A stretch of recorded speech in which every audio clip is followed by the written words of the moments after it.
Assalamu alaikum, people listening and watching. You're tuning into the Let's Walk podcast. I am your host, Ataur Rahman, and today's guest is Edward Daniels, a dating coach, or should I say, a relationship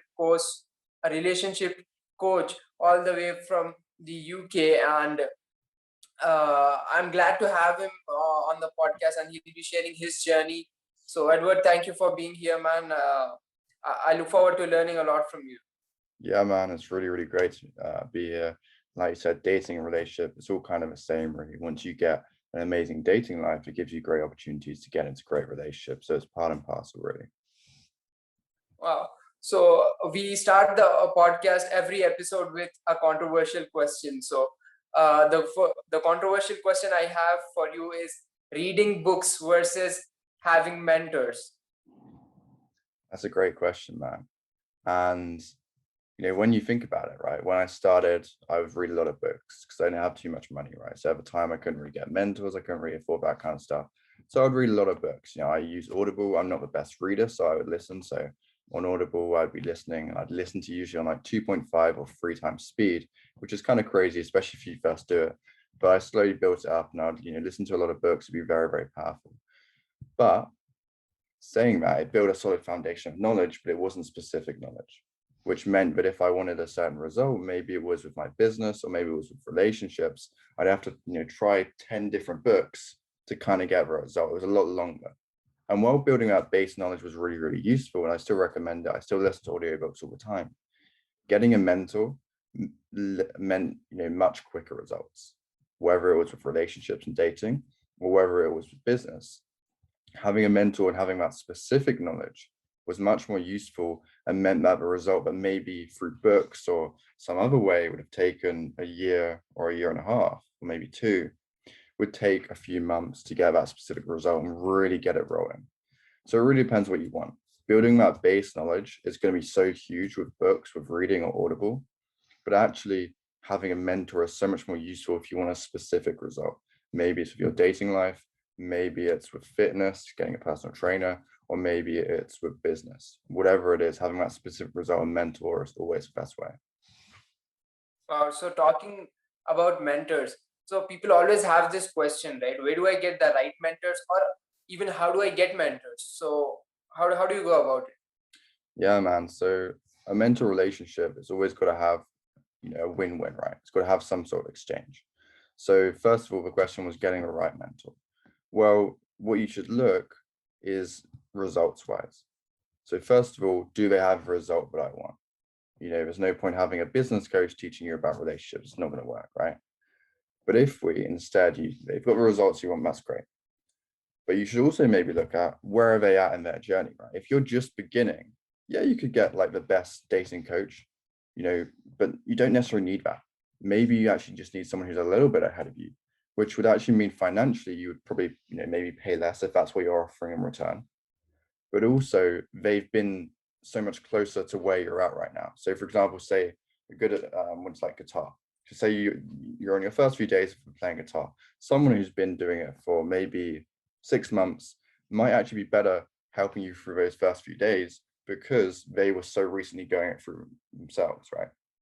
Now, that doesn't mean having someone who's super far ahead isn't the way to go. It can definitely be really useful.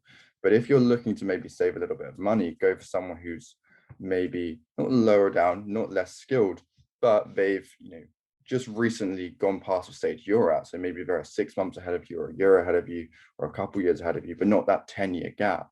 Then you can actually save a little bit of money by paying less, but getting someone who's going to get you still those incredible results. So that's the first thing. That's how to get the right mentor. But that doesn't mean you can get someone who's really way ahead. And then how to, get them into your life. Well, the best way is you have to have some sort of exchange. So whether it's maybe you're working for them, maybe you've got an amazing guy that runs a business, you're working for free or something like that, along those lines. You see that in Rich Dad, Poor Dad, an amazing book. But also the best way, the easiest way is just to pay for someone.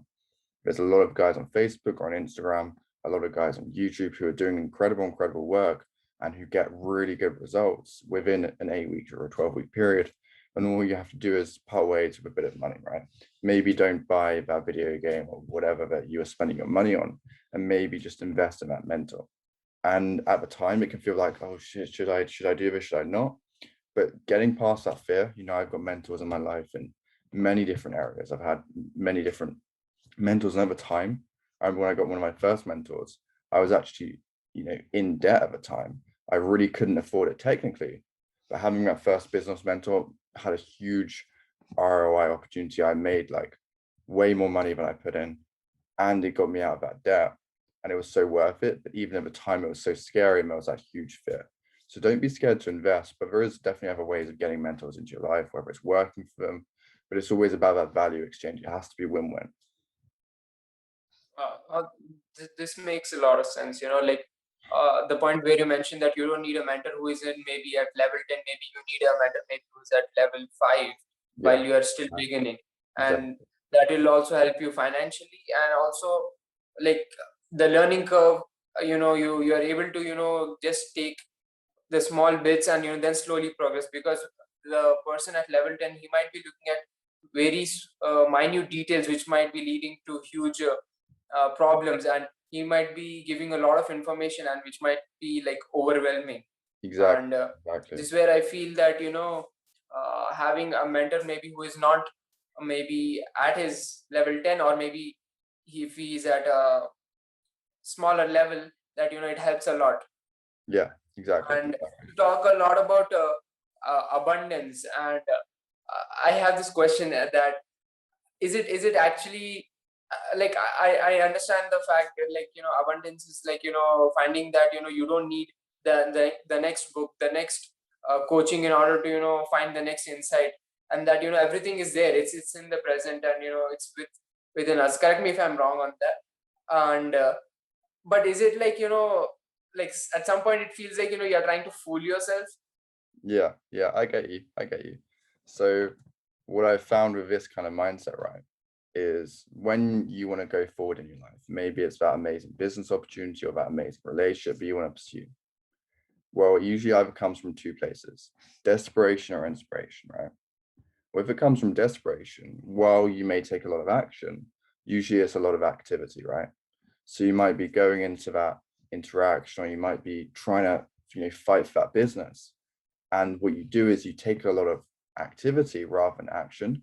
So you're just like pushing yourself all day. But you're doing, there's this idea of a Pareto distribution. 5% of the work you do leads to 95% of results. But most people, if they're in a state of activity, they do 95% of the work that's getting them that 5% results, right? So they're doing all this activity, but it's not really helping them. Maybe they've got a business, but I don't know what it sells, right? But maybe they work on like this minute detail, but doesn't really have any effects on the cash flow of the business, the actual important parts. But because they're coming from desperation, they have to feel like they're doing something to get rid of that fear and anxiety, right? However, when you come from abundance, when you come from just feeling grateful, feeling amazing in your body already, that doesn't mean kidding yourself. It's not like, you're poor, you've got no money, and you're like, oh yeah, I've got everything, right? But it's about changing your state so that you feel first of all grateful for what you've got, but also grateful for the future. So grateful for everything that's coming, right? You're not kidding yourself. You're not saying I've got it now. You're saying it's coming to me, quickly and easy, right? And then from that state, you can take it without fear and anxiety, but from inspiration. I'm inspired to crush it, to put out this amazing course, or to help my clients one-on-one, or to pursue that goal and have a great relationship. If you were, maybe if you had 100 million in the bank, right? Maybe for the first few months, or maybe even for the first year, you might just relax and chill. But eventually, you still want to get up and crush it and just have fun, and actually take part in the world. The reason we're here is not to be docile. And we have this weird idea that once we have everything, once we're in abundance, that suddenly we'll just stop and be like, nah, I'm okay. I'm good. I'm just going to sit in bed all day, right? That's not fulfilling. That's not fun. Instead, when you get to abundance, what you realize is you're taking action from inspiration. You're inspired to do even more because you feel amazing. You feel like it's working. If I told you that if you sit down for the next 3 hours and you do that consistently over the next month, you'll make 10K, and it's, guaranteed, you're very likely to do it. But if, I tell you that you do that and you might not, right? It's kind of hard for you to sit down for those 3 hours to take the action, because there's a part of your brain, especially if you haven't done it yet, it's like, well, this might not work out, or well, I don't know if this is going to work, right? When we have that gratitude for the future, we're maybe visualizing ourselves having those results, where it creates this confidence, whether it's false or not, right? That even if you put this work in, you're going to get results. I mean, eventually what happens is you do. That makes sense? Yeah. Like, I still understand, but still, I have one more question. I think this will hit the nail on the head, and it is like, if you're satisfied, you won't be working hard, right? So it's like they say you can't be hungry if you're full. I think what starts to happen, and this has happened a little bit with me, definitely not there, but I've heard from a lot from my mentors, right, is the motivation changes, right? So you probably heard of the hierarchy of needs, right? So at the first, like you're fighting with that hunger, you're fighting with that, oh, I need to be, I need to make this money so that I don't starve, right? Which is a great motivation, right? But it's taxing, it's draining. It can be quite fearful and anxiety and cause a lot of anxiety. But instead, when we get to a point where we're already, like you said, full, we come from a different place where we're inspired to take action to make the world maybe a bit better. We're inspired to maybe help other people.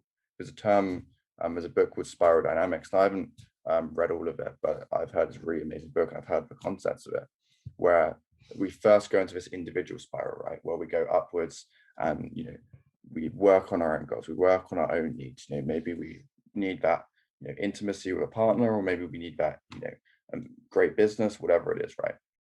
And then we move to the next spiral, and the next spiral is helping others. And then we move to the final spiral, which is where we almost let go a lot of that stuff. So while there is that hunger that can drive you at the beginning, it's not sustainable. It does cause a lot of anxiety and a lot of fear. And actually, it's not that you get less hungry when you've got that money in the bank or that great relationship. Instead, the motivation changes, and you go from being all about your own individual needs, but it's maybe something more of a group needs, helping other people. You see someone like Tony Robbins, he's millions in the bank, doesn't need to work, but yet he still does seminar after seminar after seminar, not for some individual need. It's not because he needs the money, it's because he loves to give, and it comes from a different space. And in fact, when it comes from that different space, it's much more powerful. You've probably maybe heard of a book called Power versus Force, where it talks about, they did a kinesiology test, right? So the kinesiology test, they pressed down, and they did this over millions of participants, right? And each participant, they would, think of a certain emotion, they would get into that emotional state. And what he found was when you're in the lower emotional states, maybe fear, anxiety, you're actually, less powerful. You have to use a lot more force to get the same amount of strength. So, it would go down. But when you're in a state of love, peace, neutrality, which he would call power, he used the scale of 200, which was where you go from power to force. And you're much stronger in those higher states, right? You come from a state of power. So instead, when we come from these better states where we're not needing something, it actually comes to us a lot easier. It's a weird paradox, right? But a great example is someone who doesn't need the girl, who doesn't need that great relationship, but feels amazing in himself, who he becomes very, very attractive. There's the old saying that the hungry don't get fed. And while that's kind of brutal, it's very true. The more you need something, the more you're in that fear and anxiety state.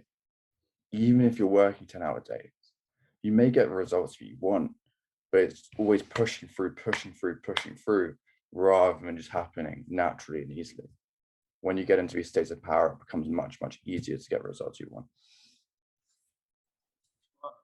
Now I these things, they're starting to settle a little bit in my head now. And it So takes time, man. I mean, for me, I heard these ideas, I was like, no, I just want to hustle, I just want to push through resistance. But yeah, this one. what I started to realize was mainly with the success of women niche, right? That was the first way I kind of saw this, where suddenly when I should put a bit more effort in inner work, into letting go a little bit, instead of pushing through to do 40, 50 approaches, which can help, right?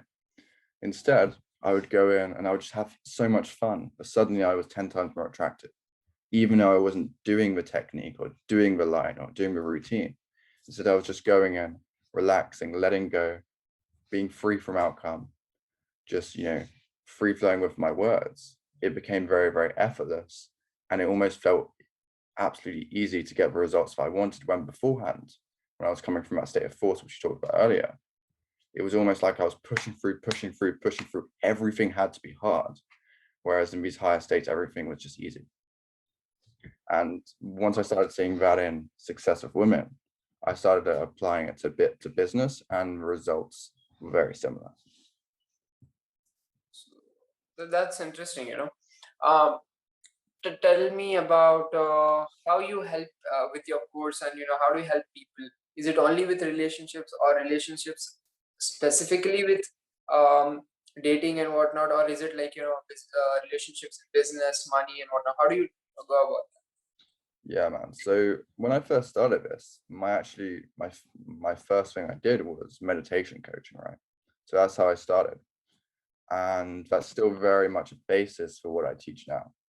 For example, the main thing is relationships and dating. So in the terms of romantic relationships, that kind of thing, not necessarily related to business, or I do have a few clients that are a bit more in the business niche. We help them with meditation, that kind of thing, right? The way I usually help people, I work with people one-on-one over usually eight to 12 weeks. And what we do is we focus on a lot of, first of all, inner work, but also the external stuff as well, right? So for example, the way I usually describe it is, if you imagine a boat, maybe, an amazing, amazing speedboat. Well, it's got a beautiful chassis. That's the external stuff, right? You've got the external stuff, you might go and approach, you've got the container, but you also need an engine, and the inner work is the engine. So a great example is someone who approaches and just does the external stuff. They go out and approach, they try this, all this stuff. Well, if they don't have the right engine, if they don't have the right inner work, it's never going to work. So all the time when we're doing this, and when I'm working with someone one-on-one, we're always battling from both sides. So we're giving assignments, go out and approach a certain amount of times a week, build that habit, so you're getting social, so you're meeting more people, so you're getting into physical abundance, but also do the inner work. Go out, start doing meditation, start going deeper on letting go, start getting rid of those insecurities and anxieties that are breaking you up when you're in an interaction. Because, for example, I had an amazing client the other day, had a huge breakthrough. He was, in the first few weeks, he was in these states of force where he was pushing, pushing, pushing through. And it was great. He was getting results. He was doing really well. But suddenly, it just sort of clicked for him. And he started doing a lot of the inner work and the letting go. And he went out the last few weeks, and instead of having to push through to get 10, 15 approaches, he just did 50 almost effortlessly. It just felt like an extension of himself, where he was going in and he wasn't thinking about, what do I say? How do I make this work? He was just allowing it to come from him. He was very present, having an amazing time. And his results reflect that, being so much more consistent, being so much more effective, having girls be so much more attracted to him, just because he started doing this inner work rather than just the external stuff. So it's always about hitting both sides. And we usually do it over 8 to 12 weeks to really make sure that the skill is mastered by the end of it. You mentioned inner work, right? So explain a little bit about, to the people watching or listening, that what does it entail? Like, That's a good question, man. So obviously inner work is a kind of a loaded term. There's a lot of different stuff, and for certain people, we have to go over different things, right? It's not, one fit solution. That's why I prefer mentoring or coaching one-on-one, just because it's a bit more personal and you get the best results. However, there's usually 3 to 4 bases. So for example, you have basic meditation. So, a lot of your clients may have done it. A lot of people watching may have done it. Is that, you would focus on observing your thoughts and focusing on your breath. What this does, and the reason this is so powerful, is we always assume that our thoughts are our thoughts. The reality is they're just a thought. A thought comes by, no matter how quote unquote negative it is, it's just a thought. A great term and a great way to view it is almost like a highway. You see an amazing highway of cars, maybe it's in the evening and it's quite dark and it's almost just a flash of light. Well, that's how you should view your thoughts. It's not your thoughts, it's just a thought. It's coming through, it's leaving. The only reason thoughts stick around It's because we attach emotion to them. However, when we do this first stage of meditation, we just observe, we make them neutral. We don't judge them. We don't say that's a negative thought, that's a good thought, whatever. We don't attach emotion to it. We breathe through it. If you find yourself perhaps being drawn by a certain thought pattern or taken away, you come back to that breath. Then what happens is suddenly you get into this neutral state. Suddenly you're not affected by this happening or this happening. Maybe you go out and you're having an amazing interaction. It goes really well. Or maybe something you get rejected, but beforehand, maybe your thoughts just go crazy. You go attack you a little bit. Instead, you're like, well, it is what it is. You breathe into it. You allow those thoughts to come up and leave. The same thing, a lot of guys may struggle with approaching. They see a beautiful girl they want to engage with, they want to have an interaction with. But guess what? They have that fear come up, they have those thoughts, oh, you shouldn't do because of this. When you learn this first style of meditation, you're able to get neutral with those thoughts, you're able to allow them to leave. And then what happens is you can approach with ease. You're not in your head when you're in an interaction. You're able to be much more present. You're able to just allow thought, allow words to come from you. Allow yourself to have incredible conversations instead of maybe you've had this before, maybe a few people watching have had this before, where it's almost like there's a block when we're talking to someone. They're so stuck in their head that they can't really connect. But when you do this first style of meditation, it's very effective. And the second style, this is more letting go, where you might go into the emotions. And an emotion is very simple. An emotion is a sensation plus our thought about it. So you'll probably find that anxiety and excitement are very similar emotions. But our thought about it changes the way we view it. This is negative, this is positive. Which means, because an emotion, they come and go throughout the day, right? But unfortunately, whatever we resist persists. So if you view an emotion as a negative emotion, well, then what happens is we start resisting it. Oh, I can't be angry. Oh, I can't be scared. No, bad. I can't be scared, right? You maybe have these fights in your own head. And then what happens is it actually stays. Because whatever you resist persists, it just stays. And then you get more angry or more fearful. And you start creating these emotional patterns, which then your thoughts start getting involved and it gets worse and worse. However, when you go into the sensation directly, you don't label it as anxiety, fear, excitement, whatever.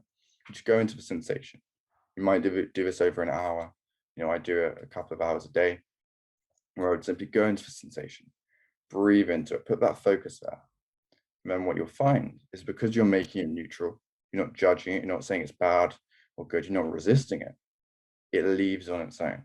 That fear or that anger that we once thought was so bad, that sensation just comes up and it goes. It takes practice. It takes a lot of practice to get there. But what that means is suddenly we have less approach anxiety. The more we do it, we just get rid of it completely.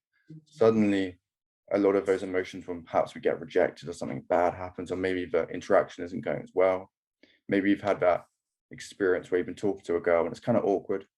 It's kind of, there's that silence. Well, because all that silence and all that awkward sensation is a sensation, you can allow it to leave, allow it to go, right? Which means that you're able to be very grounded, you're able to be very confident without that need to fill every gap, without that need to not approach, without that need to even beat yourself up after rejection.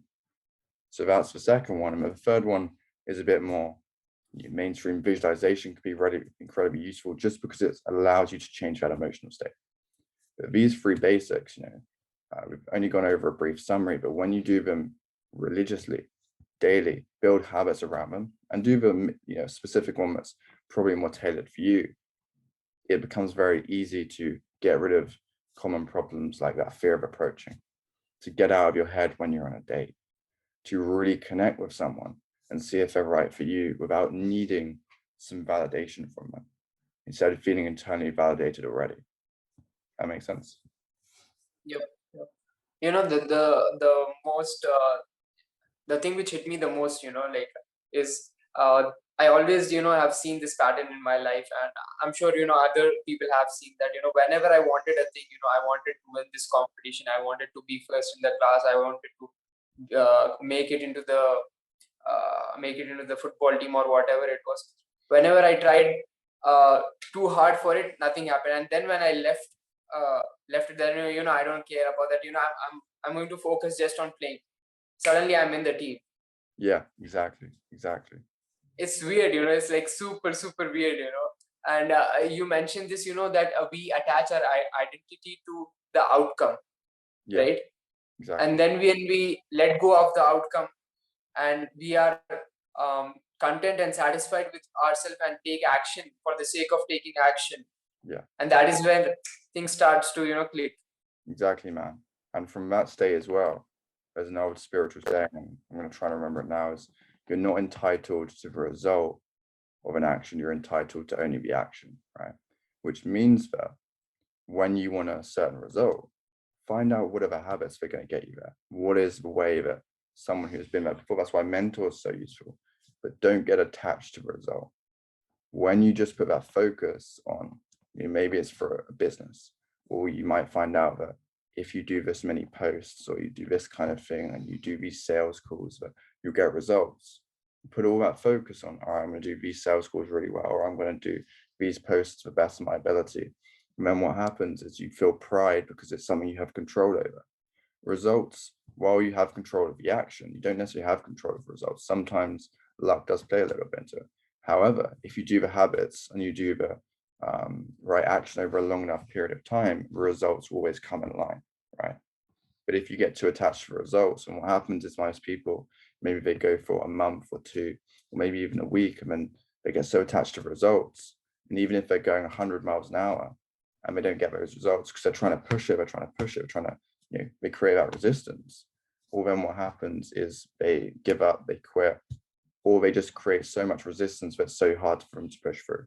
And they're doing like their worst work because their focus is so much on results and not on the actions that they're doing. For example, with successful women, the guys put too much obsession on, does this girl like me, or is there's something going to happen with her? Then what happens is they're not in the moment. They're not able to talk freely. They're not able to connect with her. Instead, they create this resistance. In fact, what does she feel? Well, this guy wants something from me. Instead of going in there, focusing on, first of all, something that an old mentor of mine used to say is, the moment you said hi, you've already won. Well, going in with that mindset of, it's not what happens after, it's not a result of the interaction. I'm going to be proud of myself just because I did the approach, put myself in that position. Well, then maybe you say hi and you feel so good about yourself. You're in that great state. You're able to talk and talk and talk. You're able to just have an amazing experience. And then suddenly something does happen, but it's not because you forced it or pushed through it. It's because you allowed it to happen by putting the focus on what you can control and allowing it to flow from there. Wow, that's a really nice way you put it. There's one more phenomenon, I want to share. That is, whenever we commit to something, I feel there's a test that nature it puts in place. So whenever we say, yeah, from tomorrow onwards, I'm on a diet, and suddenly there are 10 friends who are having a wedding. Yeah, literally, that's so true, man. And And I feel this is the a test which nature puts in place so that it gets the bad fruits out of the place, and so that the others, like the good fruits, they can ripe. I feel this I've seen this too many times in my life, and I feel like, yeah, I don't know why many people don't talk about it. Have you ever felt the same thing? yeah, I mean, one of the common things we always see is people starting a diet around January, or their New Year's resolution around January, when everyone fails at the same time, right? It's because people look for the right time to start. I mean, universal is like somewhere like January, right? But when, for example, I realized I hadn't been working out in a while, I'd been focusing on too much on business, which was great. I was getting results in these areas, but I was neglecting my health, which is never a good thing. I started to realize, well, maybe I need to work out. And then there's a part of me, that ego mind comes up, oh, you can just wait 2 weeks from now or 3 weeks from now, maybe wait till after Christmas, because this was around Christmas time, this was around December. And it was like 2 weeks or 3 weeks till Christmas. But I was like, no, I'm not gonna, wait until January and be one of those people who starts in January and fails. I'm going to use the next 2-3 weeks, go really, really hard, have an incredible workout routine, get that habit started, and then enjoy Christmas, had a great time with my family. And then when January rolled around, I wasn't starting from zero. Instead, I was starting from somewhere. And even though it wasn't the best circumstances, you're never going to feel ready.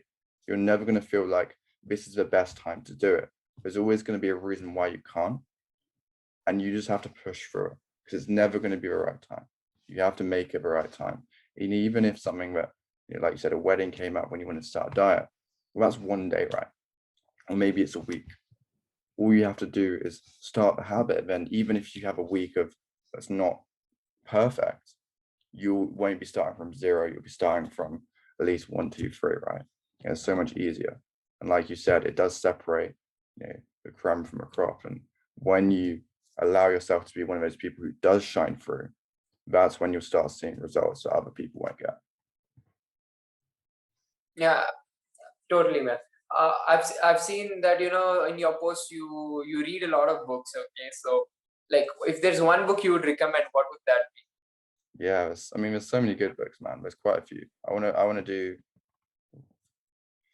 Okay, so three I'd books you. say okay. Let's go with three. Actually, let's go with three. So I'd say Letting Go: The Pathway to Surrender. It's an amazing book because it talks so much about, instead of putting so much emphasis, like we said, on the result, so allowing it to happen, letting go of those emotions and sensations, just allowing it to come through. The other one is You Are the Placebo by Dr. Joe Dispenza. There's also another book by his called Becoming Supernatural, which is equally as good. So choose whichever one. But Dr. Joe Dispenza, he's the author. He talks all about visualization, how powerful it can be. And he uses it for health benefits for people who have had serious illnesses and use his techniques to really get results in that area.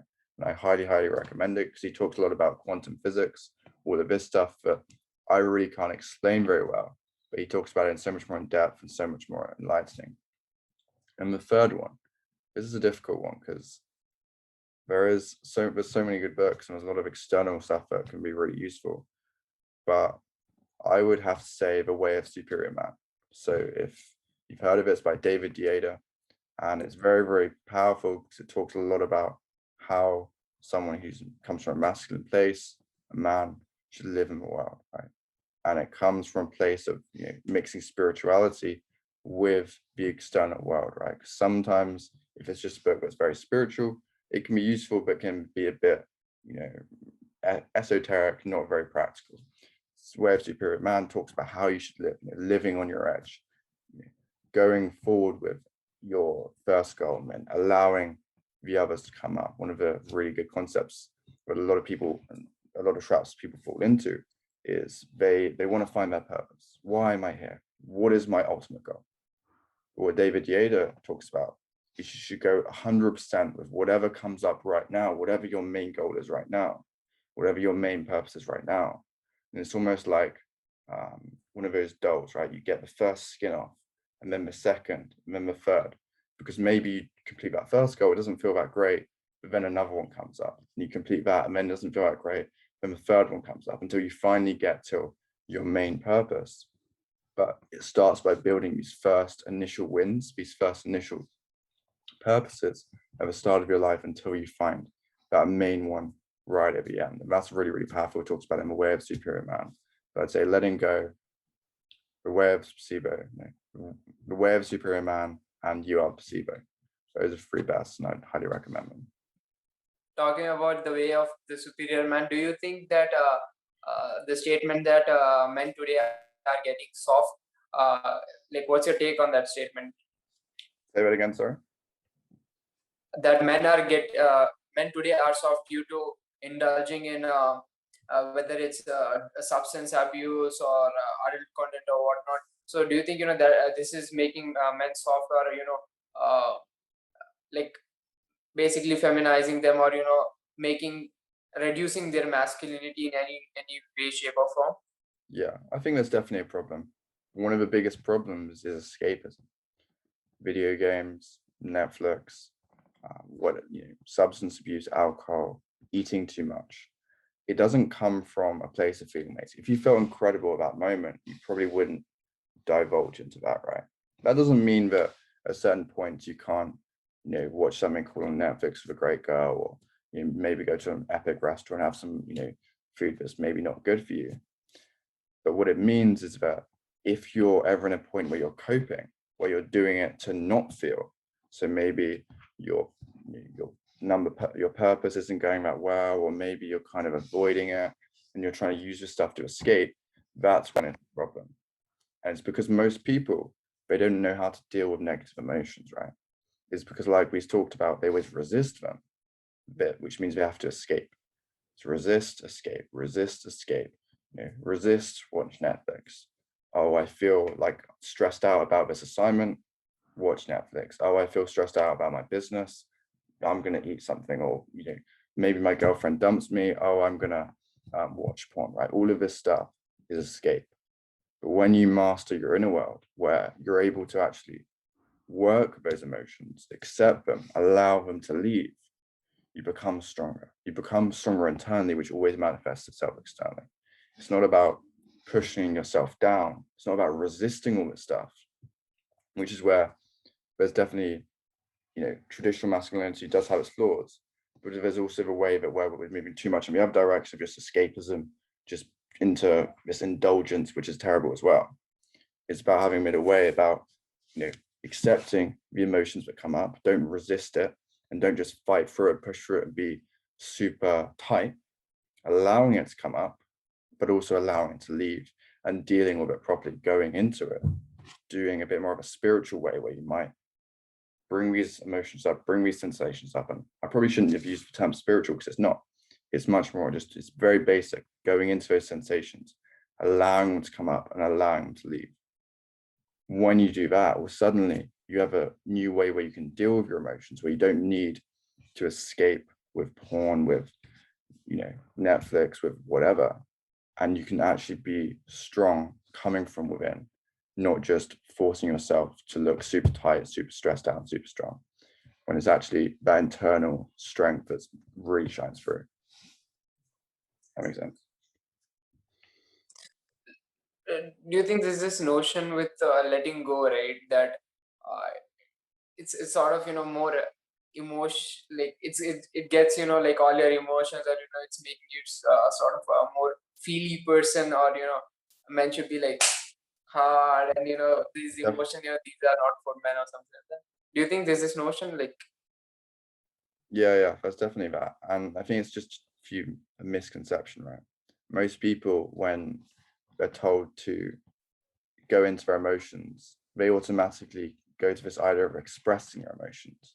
You have the old psychoanalytical approach of where you would sit on a couch and talk about your feelings, which is a terrible way of doing it, because all you're doing is bring your mind into the feelings and you're just creating a loop. You're creating an identity and a story around these negative emotions. Oh, I feel this way because this happened, or this happened, or this happened.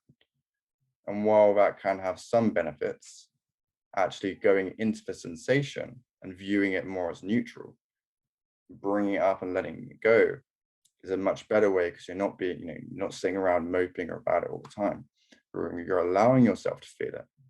You're not pushing it down, but you're allowing yourself, and then you're letting it go, which I think is actually very masculine. I mean, is it really masculine to just hide away from these kind of negative emotions? I think it's almost, you might hear Jordan Peterson talk about where you would go into the belly of a dragon to find the treasure, right? You're going into the darkest parts of yourself, doing this quote unquote shadow work. You're going into the most frightening parts of yourself. Through meditation, through some of the stuff, I've had some truly terrifying experiences, truly, but they always led to me better on the other side. And that is the most masculine thing you can do. It's not about shying away from it. It's not about dwelling into your feelings and creating an identity around them. It's about the most masculine thing you can do, which is going into it, going into that fear, going into that stress, breathing into it, not labeling it as fear and stress, and going into the sensation, breathing into it and allowing it to leave. And that's the most masculine thing you can do. But it's often conflated. This whole idea of letting go is conflated with this idea of sitting on a couch and talking through your feelings and just creating an identity around it, which is terrible. Oh, well, I mean, you differentiated, and you kept it really nice. Like, uh, people get it, mixed with, um, like you mentioned, expressing their feelings and whatnot. But it's not that. It's like basically letting them come up, breathing in, and letting them go away. Right? Exactly, I exactly. want to know, how has meditation, like you mentioned, you do the three-step meditation, right? Phase one, normal meditation, 20 minutes, and then phase two is which I think it's visualization, and then letting it go, right? So how has it impacted your relationships, business, finances, health, fitness? Like, how has it impacted? Not like in vague terms, I've been healthy, but like in sort of like more specific terms. Yeah, I mean, let's start with relationships and dating. So the old premise was that you would go out, you'd gain massive momentum, you'd take massive action, and that's an amazing way to go. But the problem was, I would find that I would go for a month or 2 months where I'd go take huge action, be incredible. But if I stopped for a week or I stopped for a month, that fear, anxiety, that momentum would shift and it would stop. Because it was coming from a bad place, right? The foundations weren't built underneath. However, when I started doing this inner work, I could stop for a month, 2 months, 3 months. And I wouldn't say doing that was a good idea, right? But I could stop. I had that choice and I was free. And then I would still be pretty much at the same place, which meant that actual transformation was permanent, where I could go into any venue. It's been a while since there's been any clubs or bars open because of lockdown. But when that all opens, there won't be that crazy anxiety that would have come up before. I could go up to people, talk to them, have an incredible interaction, and have really great results. When I started doing this, having been at work, I went from having maybe one great night a week where maybe if I would go out 4 times, there'll be one night where I went really well, where I would kind of finally get to this present state and maybe have a great result, have an amazing experience with a girl.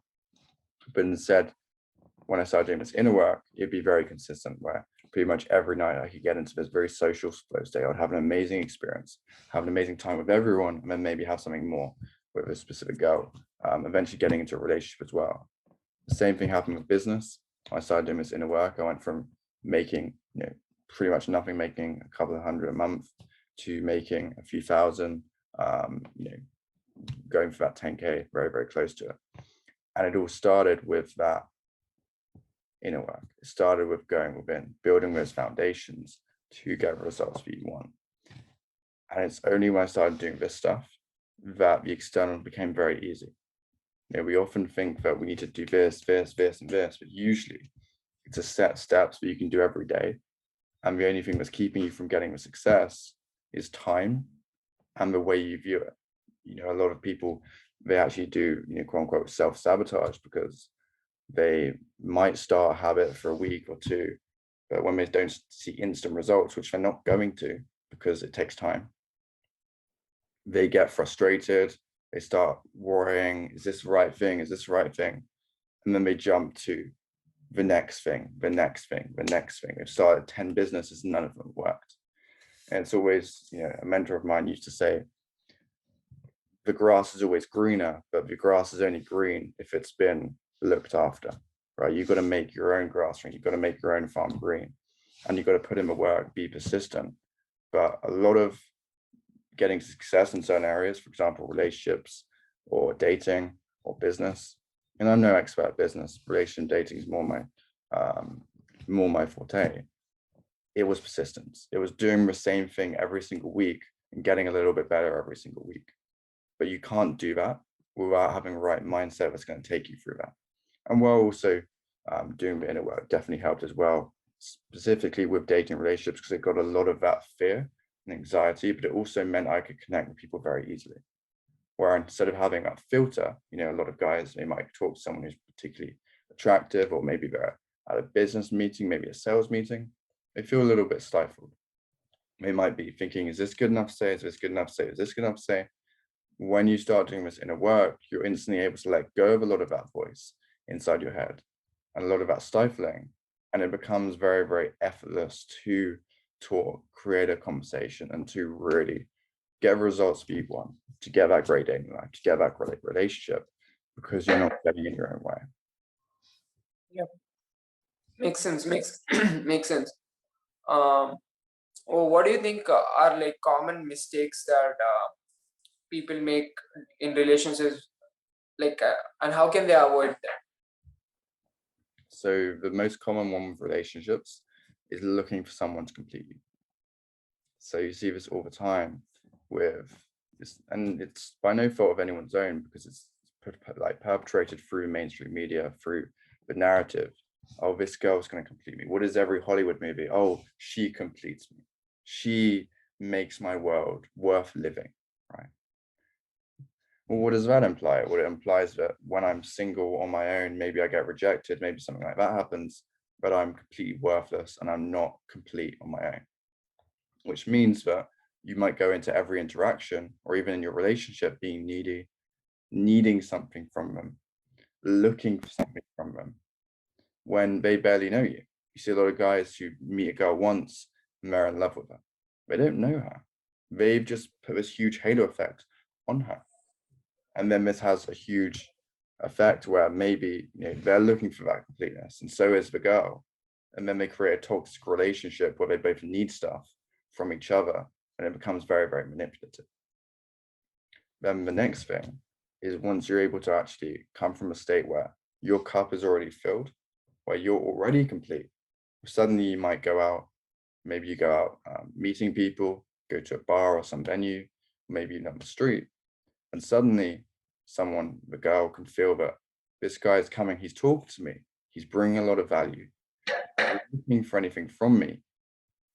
This would be a cool guy to maybe date, have something go on with us, right?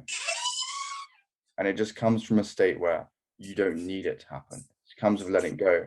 And this is the biggest mistake I would say, is changing your mindset from I need her to complete me to I'm already complete, and doing the inner work to support that, to actually getting to that internal validation, can be the biggest thing where you do internally that leads to external results when it comes to relationships, whether that's in a relationship you're already in or whether that's in a relationship where you want to start. It comes from a place where I'm already complete, but this is just an addition. I love her, but I'm not attached to her. If something happens, that's okay. If it doesn't work out, that's okay. Yeah, I'll be sad. Yeah, I'll be sad, care. But I won't be destroyed, because guess what? I'm already complete. She was a great addition. She added to my life, but she didn't make me who I am. I'm already enough, just I am. Makes sense. Like I think this is a mistake I think most people make, and I think this a part of this mistake is also, like when you become needy and then suddenly you start pedestalizing women, and then I feel they feel more like they feel that how am I supposed to provide that, and I think then they get more insecure or whatnot, because I've seen it myself. Like I had this thing going on in my mind, but then I felt like, oh, wait a second, Yeah, they are as crude as me. Like everybody's having their own problems, and the moment we start seeing that, okay, whether regardless of what gender they are, they have basically the same problems. Everybody's trying to do this or that, and then everything is like, wow, it's like so easy, so easy to connect with people. There's no superiority or inferiority, just as equals. yeah, That was a real breakthrough for me. yeah. It's crazy when you start having that change where instead of putting a girl above you, you just start realizing we're all, we're not perfect, but let's be not perfect together. Makes sense. uh, uh, how do you balance your life as a coach? So you're coaching people, you have to make content for YouTube, uh, you have to make content for Instagram. How do you manage all this? Do you have assistants, or like how do you do that? So there's two things, right? So it always comes back to internal but external. So the external steps, I use an application called Notion. You've maybe used it before. Super useful. What I would do is I would have my day plans every single day. What do I need to get done? What is the most important things to get done? And I would get it done each day. I put myself in different blocks, but I also make sure that I'm giving myself time to relax a little bit, to do things such as meditation, to build these basic habits. And then from there, that makes it super easy. Basically, everything I want to have done through the week gets done very, very easily, right? But it also comes from the inner work, right? A lot of people might feel they don't have enough time, they're cluttered. It's not necessarily that their schedule's packed, it's because their thoughts about it, their emotions about it, the actual feeling of anxiety and stress of almost being cluttered comes from within. So while we can mitigate it with this external stuff, super useful, use it all the time. I wouldn't be able to do what I do without it. But when I do meditation, especially the one where I neutralize the thoughts, and you the first start meditation where you might observe your thoughts, breathe into it, all that does is it gets you to that calm state where you're kind of quietening the mind, where you're getting rid of a lot of that stuff that's saying, I need to do this, I need to do this, I need to do this. And you can really focus on what's actually important. And then you get that done throughout the day, because it can be very, very distracting, it can be very, very tempting. But you've made this amazing day plan on Notion, but throughout the day, your brain comes up, I need to do this, I need to do this, I need to do this, I need to do this. When you don't, it's just that feeling. And like we said, it's coming from that feeling of desperation, of a need to do activity to make yourself feel like you're being and doing enough. But when you let go of that, it becomes very easy to stick to your day plans. But it is very important to have that external stuff. Doing something like Notion is invaluable, and I definitely recommend it. The point you mentioned that we can have sometimes like all the plans that I need to do like 10 different things, but when you sit and basically just look at that, maybe you need to do just two things which are important, right? Exactly. And sometimes I sit and I laugh at this, like sometimes we can act up like we are so busy, but I see like these tasks, they're actually like they don't have a lot of return, right? They are a shallow task, I would say. And they should have been scheduled in the downtime where I don't have, like, I have low energy, so I need to maybe clean this thing up. It shouldn't be my highest priority, right? Exactly. For example, a great way of looking at it is in a business, or for most businesses, let's say you need to generate leads, you need to be on those sales calls, and then you need to be giving them the best product possible, right? So there's three main things. There's not that much to complicate it, but our minds always make it, and our egos always make it so complicated. I need to do this, I need to do this, I need to do this, I need to do this. It needs to be perfect. Instead, when we stick to the core tasks, what is actually going to generate cash flow, that's when you start making it easy for yourself. And when you want to do those minor tasks, maybe you even just choose one day a week, maybe Wednesday, Friday. That's what I usually do for the minor tasks, just for getting the admin done. That's not imperative or important, but it just sometimes needs to get done, kind of just clean the dirty laundry, as it would be. And that kind of helps mitigate the clutter in your mind. But it does come from inner work as well, because if you're, when you realize that it's just these three things, your mind always wants to create more. It's only when you kind of quieten it that it becomes easy to stick to it.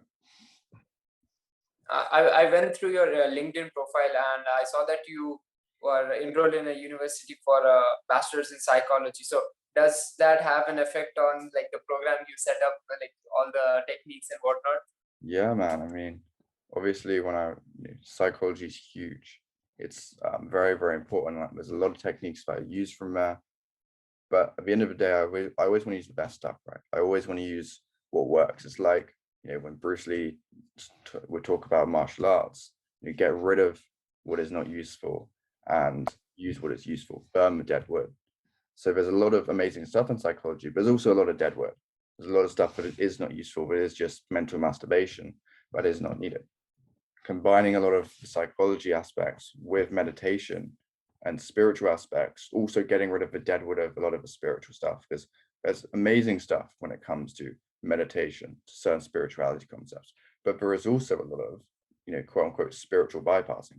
People who would, maybe they haven't paid rent in 6 months, but they're like, oh, I'm just abundant. Well, no, you haven't paid rent for 6 months. Like, you need to sort something out, right? So there's definitely, you need to hit it from both sides.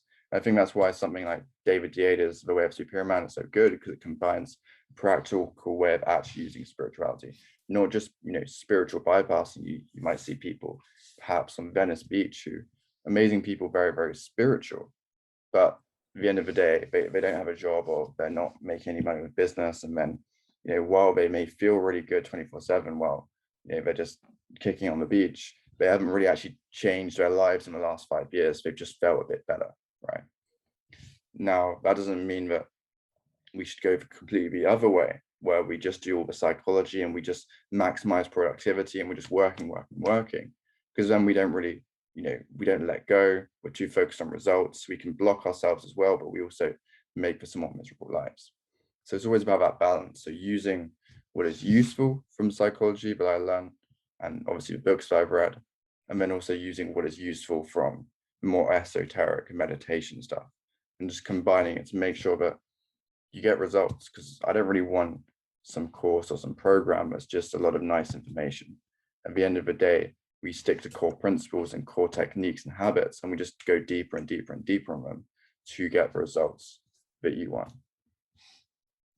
Now that like I mentioned, that you have you're currently pursuing, or have you completed the degree? So I'm currently still doing the degree while doing the business, which is kind of crazy. But I think it's definitely worthwhile because it's a good experience. I was halfway through when I created the business. Only got a year left, it looks like. So it's still manageable. So currently just doing the business, doing the degree, and I'm actually going to America for the start of first semester next year, which will be for like an exchange. So that should be a really incredible opportunity as well. Wow. Good luck on that one. And like, do you use like, what's your take on dynamics and self-analysis? Basically, I think it's the principles laid by L. Ron Hubbard. He's the father of Scientology. Like, does those principle work, or like, what's your take on that? I mean, that's a great question, man. But in all honesty, I haven't looked too much into that. So I probably wouldn't give a great or educated opinion. So I don't want to talk too much because otherwise I would be one of those people talking about stuff he doesn't know about. So for that question, yeah, I really don't know too much about that. I haven't looked into it enough. Okay. So, moving on, this is the part of the podcast where I question about life. So, this is called the perspective questions to bring life in perspective. Amazing, man. Let's go. So, what is that one thing that the pandemic has taught Yeah, that's an incredible, incredible question, man. The pandemic beforehand, I was going, I was still doing a lot of inner work. I was still doing it, but it was more shallow. What the pandemic taught me was the importance of going within and not resisting. For example, I was, when I first started the pandemic, I was actually having to isolate with my parents, which was crazy. And I was like, well, I may as well use this time to go deeper in meditation. And the first few weeks were going amazing because what will happen if meditation is almost like peeling an onion. You have this really, really good high, and then it goes, and then there's another layer of skin, and then there's another layer of skin, another layer of skin until we go deeper and deeper and deeper. And what I started experiencing was that a lot of this stuff that maybe I hadn't dealt with previously would come up, and it was terrifying. I experienced this kind of pain, this fear, and anxiety that didn't go away for a while because I was resisting it. I would resist it. I'd be like, oh no, I can't feel this, I can't feel this, I can't feel this. It would go for a month, 2 months, until I would go deeper and deeper and deeper. I started learning more about these spiritual concepts of letting go. I actually, got some mentorship. And then what I started to do was go into it. I started to stop, let my mind go, and instead go into the sensation. And that's when I really started being able to really let go. And from there, started my business, started helping a lot of people out with it as well, going deeper and deeper and deeper. And also it helped every other aspect of my life. So I definitely say is the importance of going within and the importance of not resisting. That's the biggest lesson I got through the pandemic. That's really insightful. I think that translates into different avenues, be it fitness, business, or even business also. Like, in the case of fitness, like, the starting, everybody's excited. Yeah, they got the new shoes, new Yeah, watches and everything, the smart watch and whatnot. But then slowly, like, after like 6 months and then 1 year, then it starts to get a little bit more boring, right? And then then uh, you become a creature of habit, and then it's like more stressful kind of thing. And slowly, like, you have to deal with the small mistakes in form and whatnot, and that becomes like a mental battle. And then after you go through it, and then you look back at the journey, and it's sort of like, wow, man, that's the transformation. exactly. It's those small steps every single time. And you always have that initial high of, oh, this is so well, I'm so glad I'm doing this. That will never leave fade. It's about building those strong habits that are going to stay even when you don't feel like it, and even when it feels that stress of, like you said, changing that form or changing a few things, it can feel kind of stressful. but it's that small steps that really makes a progress over the long run. So the next question is, if you could meet three people, dead or alive, who would they be and why? That's an amazing question. It's a really good question, actually. Oh, I mean, start with definitely someone like Tony Robbins, obviously still alive, really, really incredible person. Second one might be, I'm pretty sure he's dead. Definitely dead. Napoleon Hill, who wrote Think and Grow Rich. His stuff was extremely insightful. And the third one would actually be probably Owen Cook. I don't know if you've heard of him, the guy who runs Real Social Dynamics, or he might be known as RSD. Yeah, RSD, right? Yeah, RSD Tyler. Owen Cook. I've been through a few of his programs, Hot Seat at Home, incredible program. And I'd love to meet him because he does seem like a very smart guy. He's been for a lot of crazy stuff. So I'd say Tony Robbins, Owen Cook, and Napoleon Hill. I definitely, that'd be an interesting few conversations. Wow. So, Edward, where is the best place people can find you? Yeah, man. So I'm most active on Instagram and Facebook. So I'm just gonna grab it now. Actually, we met through Instagram, and it's just Edward_.Daniels, and just search that up on Instagram. It should hopefully come the first one, and it would just be under Edward on Men's Dating Coach. If you want to find me there, that'd be epic. Just message me. I usually respond to DMs quite quickly on them. If you want to work together, that'd be epic. But from there, I'm literally posting content pretty much Monday to Saturday. Don't really do Sunday. Always have Sunday as a rest day. But Instagram's probably my most active profile if you want to get in touch. So now, I'm just curious, what made you accept my cold DM and get ready for a podcast? Yeah, man. I mean, I feel that there's always much better opportunity to say yes to, right? So you should always say yes, especially with something like this, right? It's where there's definite value. I get practice public speaking more and more. I get on a great podcast. Maybe there's some reach in there. Maybe I'd meet an incredible person. Definitely have. And there's always going to be value there, right? So, and there's really no downside for me getting on this. Maybe it takes an hour, not much time. I had a free hour. We sorted it out on my calendar, and I get to really hopefully get value. Hopefully get a lot of value by answering great questions, thinking a little bit about a few things that I perhaps wouldn't have thought out loud before. And I always think if there's no downside, there's really always the opportunity to take it, even if it means that maybe you have an hour less of your day that you can cram in somewhere. Makes sense. So people listening and watching, this brings us to the end of the podcast interview, and I hope you guys enjoyed and took some value out of it, because I did. And you guys know what to do. Stay blessed, keep taking action, and we'll see you in the next one.